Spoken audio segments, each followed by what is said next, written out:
Olá, minha gente, começa agora o nosso Sim Notícias, trazendo para você os principais destaques. Vamos ver na edição desta segunda-feira. Juiz multou a defesa do ex-pastor Jorgeval em R$260 mil por desistir do julgamento que seria realizado nesta segunda. O júri do ex-pastor, que está preso há 5 anos, foi remarcado para o dia 18 de abril. Advogados de Jorgeval afirmam que esse pastor é inocente e que irão recorrer da decisão que os afastou do caso. O governador Renato Casagrande esteve em Aracruz nesta segunda-feira para celebrar o aniversário da cidade. Início da vacinação contra a gripe foi antecipada em Linhares para esta terça-feira. Vamos também a São Mateus saber os destaques da região norte com Nariane Lopes. Tem ainda os assuntos do sul do estado com a Prisa Zeredo, direto de Cachoeiro. Tudo isso e muito mais agora aqui na sua TV Sim, esta é da Terra.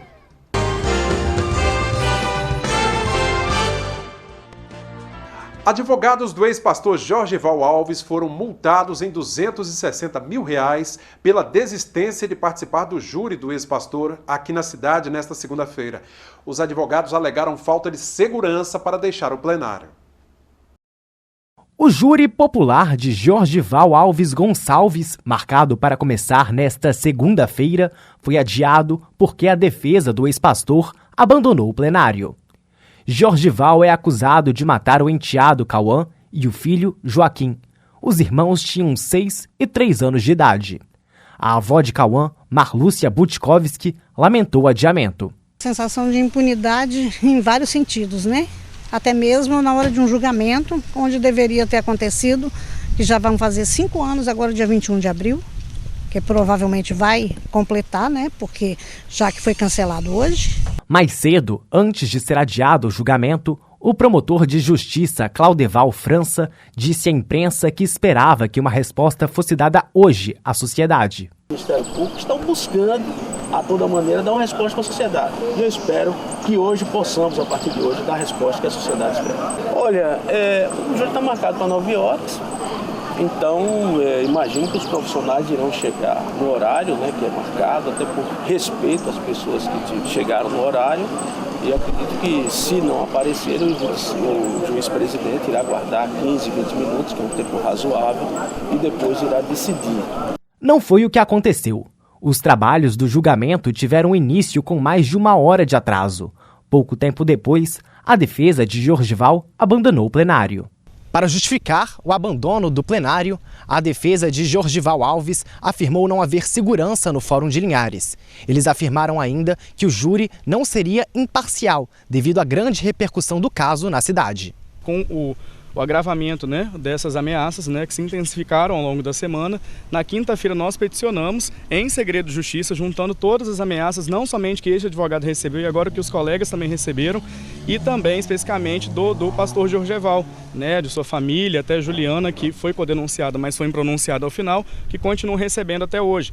Não estamos aqui, né, e aqui aproveitando, né, o espaço que a imprensa está nos franqueando nesse momento para a defesa poder falar, a querer explicar, né, o sentido de advocacia criminal versus, né, e aí a conduta do cliente. Nesse caso em específico, né, nós vestimos as roupas, né, do cliente porque confirmamos a tese que os advogados anteriores traziam, de inocência. A interpretação do magistrado foi no sentido de que o movimento da defesa foi protelatório e aplicou em cada um daqueles advogados lá uma multa de R$65 mil, 50 salários mínimos. O juiz interpretou que eles abandonaram a defesa do acusado, deu prazo de 5 dias para o acusado constituir uma nova banca de defesa, sob pena de nomeação de um advogado dativo para fazer o próximo júri, que vai acontecer no dia 18, aqui no mesmo fórum, às 9 horas da manhã. E aí agora que virou um local inseguro, por quê? Por que não viram isso antes? Isso é falta com a sociedade, com os próprios profissionais do júri, porque o que acontece? Há uma ornamentação toda para isso acontecer. Isso é dinheiro público. Então por que agora, de repente começa e eles saem e não acontece o júri?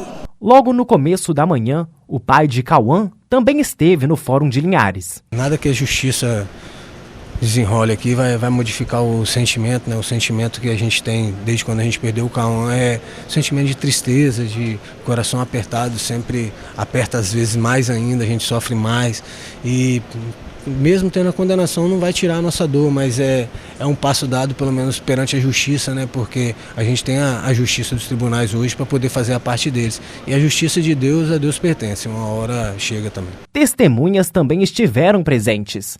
De acordo com a perícia do Corpo de Bombeiros, não há dúvidas de que o incêndio foi intencional. E esse trabalho foi concluído, a prova pericial apresentada lá atrás, né, ainda em 2018. Agora é simplesmente narrar, explicar para o júri aquilo que já está lá nos autos. A perícia foi feita, concluiu pela ação pessoal, intencional, com o uso de agente acelerador. Então, o uso de combustível para acelerar o incêndio deliberadamente. Foi isso que a gente concluiu. É a verdade, não tem outra coisa a trazer, a testemunha só pode trazer a verdade. Pois é, como nós dissemos na matéria, o julgamento foi remarcado para o dia 18 de abril, 9 horas da manhã, uma terça-feira, ou seja, daqui a 2 semanas. O repórter Enzo Teixeira preparou também uma reportagem que relembra a trágica morte dos irmãos Joaquim e Cauã em 2018. Era madrugada do dia 21 de abril de 2018. Há quase 5 anos, o Corpo de Bombeiros foi acionado para atender um incêndio nesta casa, no centro de Linhares. No local, os irmãos Joaquim e Cauã foram encontrados carbonizados no quarto em que dormiam. Na casa, viviam os irmãos, a mãe das crianças, Juliana Alves, e o pai de Joaquim e padrasto de Cauã, Jorgival. Jorgival e Juliana Alves eram pastores na Igreja Ministério Batista Vida e Paz. Após um culto, ele deu seu depoimento à imprensa. Em tudo há um propósito de Deus. Eu creio muito em Deus, eu sei que todas as coisas concluem para o bem daqueles que amam a Deus. Então eu creio que o que aconteceu é um propósito de Deus e serviu para me forjar em alguma coisa, para me amadurecer. O comportamento deles após a morte dos meninos, que tinham 6 e 3 anos de idade, chamou a atenção das autoridades. Jorgival alegou que estava dormindo no momento em que o incêndio começou. Ele disse que viu os filhos pedindo por socorro pela babá eletrônica. Essa foi apenas uma da série de controvérsias que seriam apresentadas pelo pastor. Na perícia, as crianças foram encontradas na cama, indicando não apenas que eles não reagiram, mas que também foram torturados e sedados. O pastor relata lesões nas mãos e pés porque teria tentado resgatar as crianças num quarto em chamas. Só que no prontuário do pastor não existem relatos de lesões. Apenas que ele inalou um pouco de fumaça e não foi necessário nem realizar exames. Alguns dias depois, o pastor teve a prisão decretada pela justiça por atrapalhar as investigações. 15 dias após o incêndio e com o caso ainda em investigação, os corpos foram liberados para sepultamento. O pai de Cauã, o garoto mais velho, de 6 anos, foi o primeiro a chegar. Muito abalado com o momento, Heine Budkowski chegou amparado e sendo amparado por parentes e amigos. Caminhou lentamente ao local onde os caixões seriam colocados, por pouco tempo, até serem levados à sepultura. O pai vivia mais calado o seu grande momento de dor, enquanto Juliana se deparou com o desespero.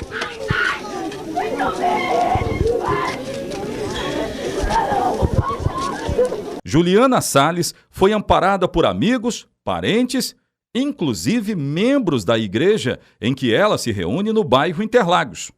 De acordo com as investigações da Polícia Civil, Joaquim e Cauã foram abusados sexualmente, agredidos e mortos carbonizados por Jorgival. Na época, a família de Cauã realizou diversos protestos.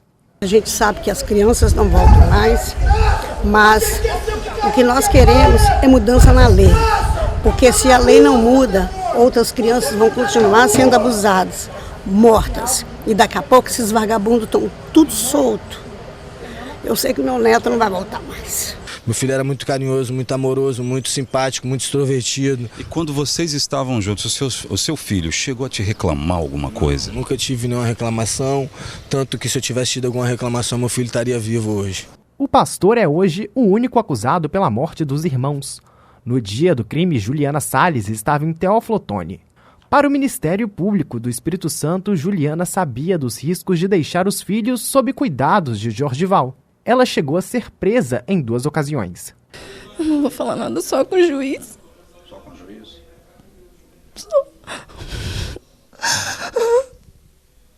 Eu não vou falar nada não, moça. Juliana está em liberdade e seu caso está arquivado. No entendimento da Justiça, não há provas concretas de que Juliana teve envolvimento com os crimes. Um fato realmente lamentável, a população de Linhares certamente jamais vai se esquecer desse dia tão trágico, né? 21 de abril de 2018. E com o reagendamento do júri para 18 de abril, os atuais defensores, segundo o juiz Tiago Camata, não poderão atuar mais no caso. O magistrado determinou que o réu indique outro advogado para defendê-lo e apontou também um defensor dativo, ou seja, contratado pelo Estado para fazer a defesa do ex-pastor Jorgival. Vamos mudar de assunto. O governador Renato Casagrande esteve nesta segunda-feira em Aracruz, no aniversário da cidade, que completa 175 anos. Ao lado do prefeito e de outras autoridades, Casagrande cantou parabéns para Aracruz e falou de obras de infraestrutura que estão sendo realizadas no município. O aniversário de 175 anos de emancipação de Aracruz foi marcado por muitas festividades. Nesta segunda-feira, o governador Renato Casagrande chegou bem cedo à cidade e foi recebido pelo prefeito, Dr. Coutinho. O governador cumprimentou populares, tirou fotos com alguns moradores e, junto com o prefeito, acompanhou o desfile cívico, que contou com escolas da rede municipal, estadual e federal, e também grupos culturais que atuam com congo e capoeira, indígenas e bandas marciais. No momento da visita, o governador anunciou investimentos na região. Após o desfile, todos cantaram parabéns em torno do bolo de aniversário, encerrando as festividades em homenagem à cidade. É isso aí, parabéns à nossa cidade vizinha de Aracruz pelos 175 anos de história. Parabéns ao povo aracruzense. Veja como fica o tempo nesta terça-feira. A terça-feira vai ser com sol entre nuvens e sem chuva. Linhares, temperaturas entre 18 e 32 graus. Em São Mateus, variação entre 19 e 30. Cachoeiro, com variação entre 19 e 29. Já em Vitória, mínima de 22 e máxima 30 graus. Um rápido intervalo, daqui a pouco vamos a São Mateus saber os destaques da região norte com Nariane Lopes e vamos a Cachoeiro, no sul do estado, com a Prisa Zeredo.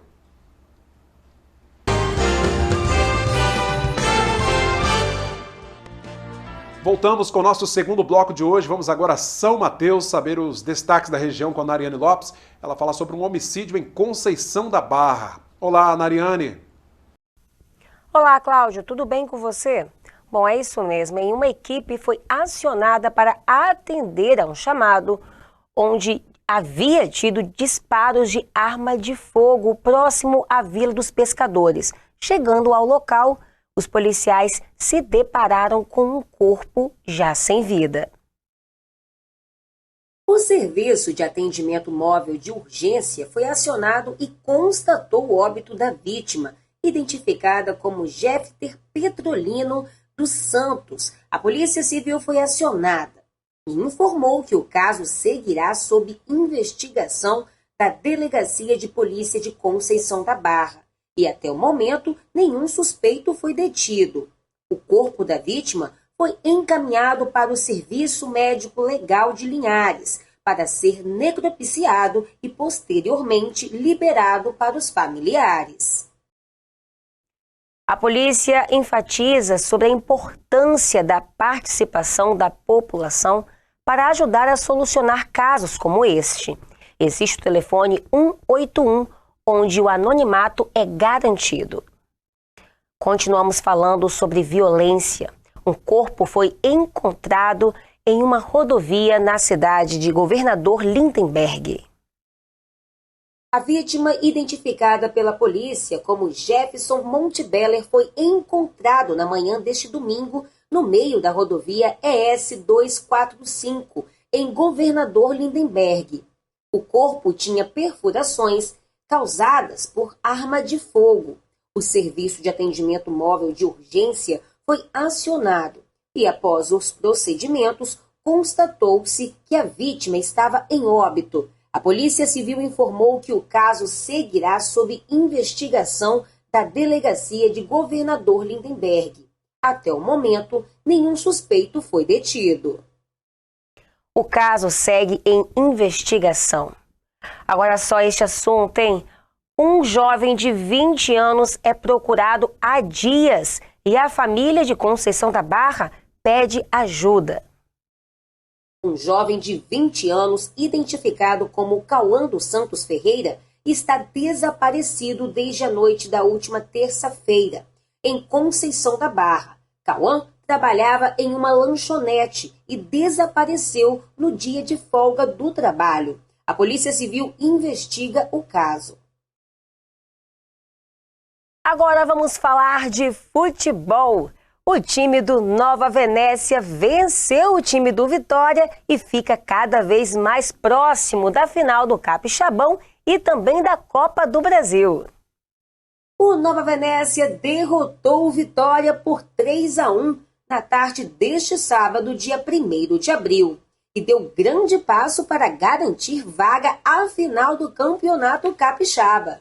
Os gols da vitória da equipe veneziana foram assinalados por Alisson aos 15 minutos do primeiro tempo e Dodô, e novamente Alisson nos minutos finais da segunda etapa do jogo.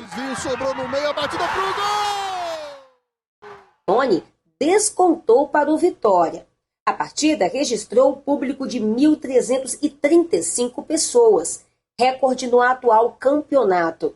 A arrecadação totalizou o valor de R$ 13.650.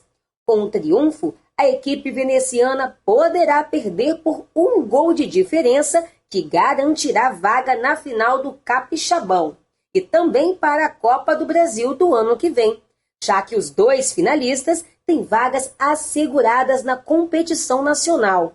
A partida decisiva diante do Vitória acontecerá no próximo sábado, dia 8, no estádio Salvador Venâncio da Costa, localizado no bairro de Bento Ferreira, capital do estado. Boa sorte a todas as equipes. Mudando agora de assunto para falar sobre Semana Santa, que teve início neste domingo. A Amanda Maciel conversou com o padre Patrick, que fala sobre a importância desses dias para a Igreja Católica. Confira. A Semana Santa é um dos momentos mais importantes na tradição católica, por ser a recordação da última semana da vida de Cristo. A Semana Santa é a grande semana nossa de celebrações litúrgicas. Assim. É impressionante como que ela mexe com toda a nossa população, os fiéis da nossa igreja. Desde o Domingo de Ramos, que é chamado Domingo de Ramos da Paixão do Senhor, porque já no Domingo de Ramos a gente antecipa essa celebração da Paixão. No Domingo de Ramos a celebração se divide em 2 momentos. No primeiro momento a entrada triunfal de Jesus em Jerusalém e depois o segundo momento é a leitura do Evangelho da Paixão do Senhor. E depois entra no tríduo da Páscoa, desde a Quinta-feira Santa, com a ceia do Senhor, depois a celebração da Sexta-feira, propriamente dita, a Paixão do Senhor, e depois o sábado, com o silêncio guardado até as vésperas do domingo, até a noite, para cantar o Aleluia glorioso da Páscoa. O padre Patrick pontua a necessidade de entender o verdadeiro sentido desta semana.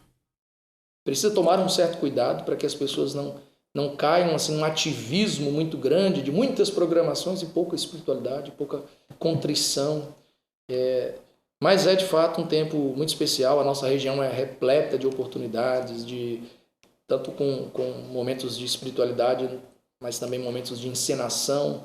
A Via Sacra encenada, os quadros vivos da Via Sacra, a Paixão do Senhor, os teatros da Paixão do Senhor em nossa região, em Jaguaré, em Rio Bananal, aqui na Ponte, o Teatro da Ascensão.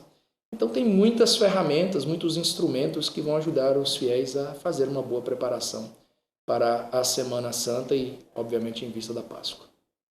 E esses foram os destaques de hoje. Cláudio, volto com você aí no estúdio em Linhares.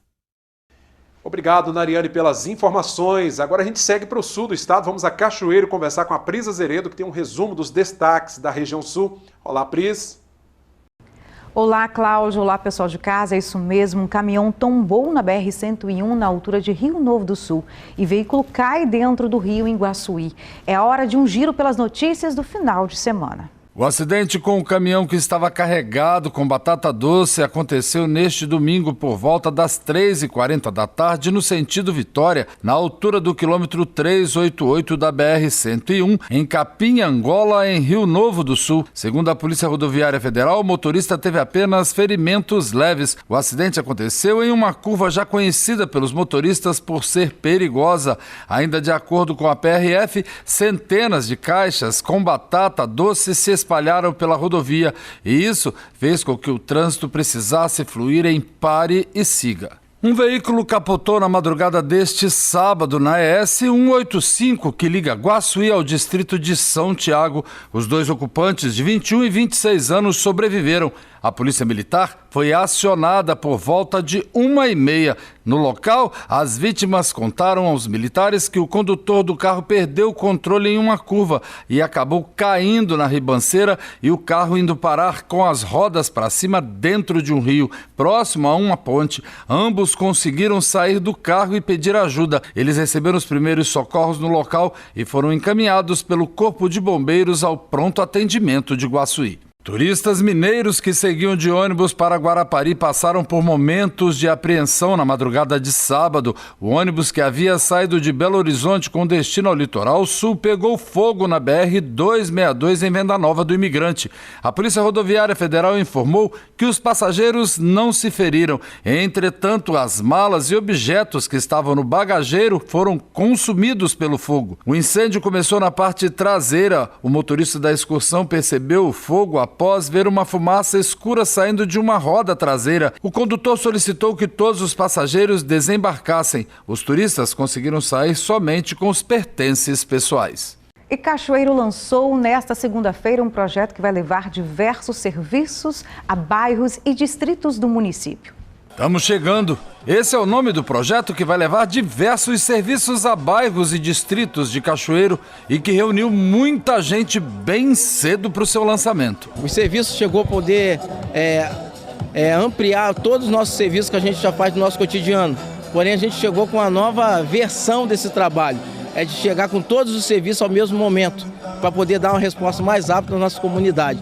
Então são 7 regiões que a gente vai estar fazendo no nosso município. Então assim, o Alto Eucalipto foi escolhido para poder iniciar esse projeto. Estamos chegando nos bairros. O lançamento aconteceu na pracinha do Alto Eucalipto, no bairro Zumbi. E antes de começar, um aulão de zumba e também homenagem a Cachoeiro prestada por alguns alunos. Estamos chegando, né? Estamos aqui no bairro Zumbi, o maior bairro de Cachoeiro, lançando esse projeto inovador na nossa cidade, trabalhando de forma organizada em todas as regiões do município para a gente atingir a todos os bairros. Então a gente vai com serviços de poda, de pintura de meio-fio, de tapa-buraco, de limpeza, de varrição, em todos os bairros de Cachoeiro. Começamos aqui pelo Zumbi, que é um dos maiores bairros, e também outros bairros do entorno aqui do Zumbi.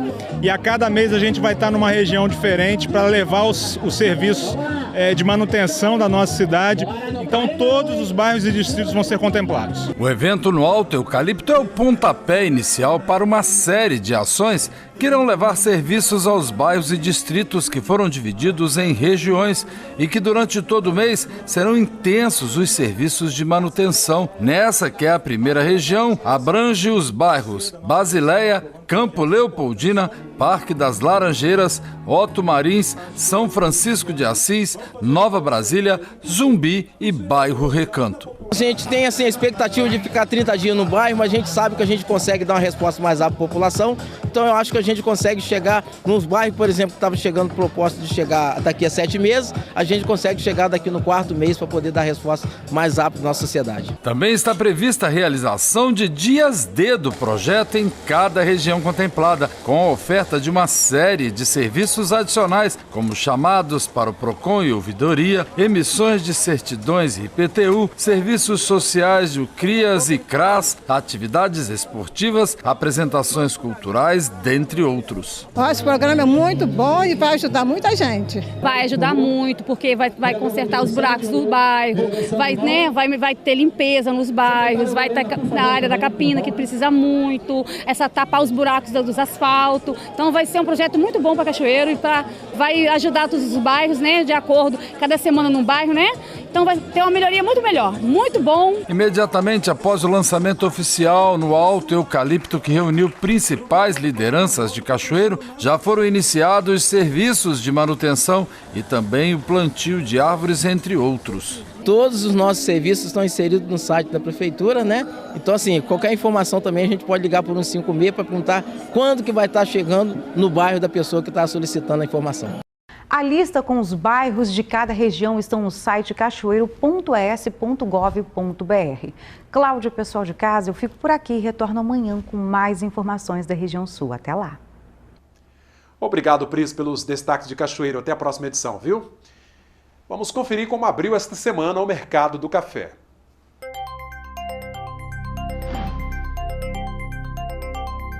O Arábica tipo 6 fechou o dia valendo R$ 1.035 a saca.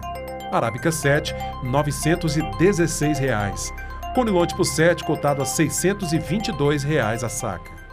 Mais um breve intervalo. Daqui a pouco a gente fala sobre o cerco eletrônico implantado em Aracruz e tem outros destaques da região. Até já.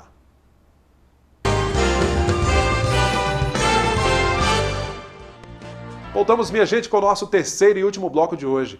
O início da vacinação contra a gripe foi antecipado para esta terça-feira, dia 4 de abril, aqui em Linhares. A ideia é ampliar a cobertura vacinal e alcançar uma maior adesão da população linharense. A aplicação da influenza pode acontecer simultaneamente com outros imunizantes do calendário nacional de vacinação. Ou seja, quem vacinar contra a influenza, contra a gripe, também poderá receber a dose da bivalente contra a Covid-19. Ainda falando sobre Aracruz, um cerco eletrônico foi implementado na cidade e tem ajudado muito no trabalho da segurança pública. Em funcionamento há quase um ano, a Central Integrada de Segurança e Inteligência de Aracruz tem desempenhado um papel importantíssimo na redução de índices de violência. E isso com parceria com as Polícia Militar, Civil e Polícia Rodoviária Federal, e com o sistema que a CISI tem de vídeo monitoramento, leitura de placa de veículos, câmeras semafóricas e leitura facial, hoje nós estamos aproximadamente com 140 câmeras no município. A Central Integrada de Segurança e Inteligência de Aracruz tem tido um papel fundamental na elucidação de crimes na região. Há criminosos, por exemplo, que foram identificados cerca de 25 minutos após cometerem um crime. Aqui a gente tem a ferramenta da prova do crime. Coisa que as polícias às vezes não tinham, aqui a gente tem. A gente já pegou aqui tráfico de droga e quando a polícia chega, o cara joga a droga fora. Só que a gente acompanha aqui nas câmeras e a gente tem toda essa prova depois, tanto para a polícia como para o Ministério Público. As câmaras de segurança da Prefeitura Municipal têm nos auxiliado na identificação de autores, na prisão de autores, e isso com certeza é uma ferramenta que tem agregado muito na segurança pública de Aracruz. No caso do atentado às 2 escolas do município em novembro do ano passado, a CISI foi fundamental para chegar até o autor. O primeiro sinal de que a gente foi através das câmeras aqui da prefeitura. A gente conseguiu identificar o veículo daqui. E a partir daí a gente conseguiu descobrir onde estaria o causador de todo o atentado. É muito mais agilidade e segurança para moradores da sede, litoral e interior do município. As 60 câmeras são monitoradas a todo momento. O monitoramento é feito 24 horas, 7 dias por semana, através de câmeras, tanto de leitura de placa de veículos, quanto de vídeo monitoramento.